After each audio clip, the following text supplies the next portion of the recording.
Hey, we've just found one alive, crawling around the complete end of the other end.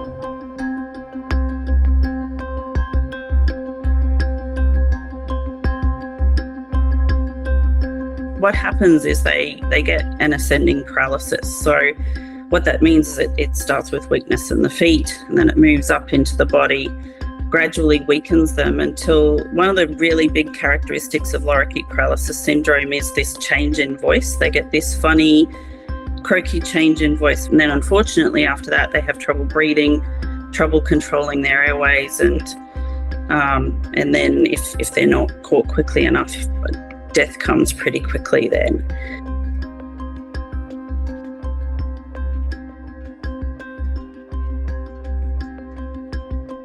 The vets had just reached capacity and just couldn't handle it anymore. And obviously it's very traumatic with the number of birds that were affected and dying so quickly.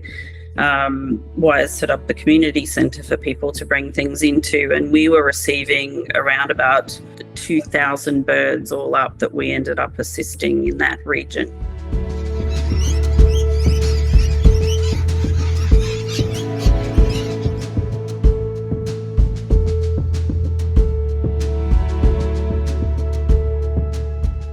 The rain being so heavy has blasted off all their preferential food items, so all of the blossoms and things like that at the top with the nectar and the pollen that they'd usually eat first. And then the theory is that the fruit that they'd then go for next is being sort of a bit beaten and macerated by this incredibly heavy rain. And then with the humidity that follows, the current theory is that it's either a toxin from a fungus that's growing under these conditions in the fruit, or a toxin from a bacterium that's growing in the fruit under these conditions.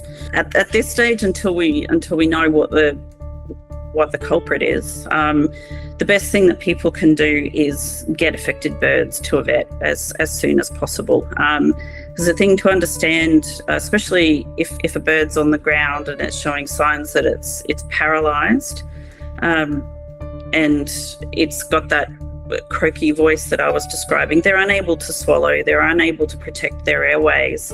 Eventually their blink reflex goes as well, so they can't protect their eyes. They get dehydrated very, very quickly.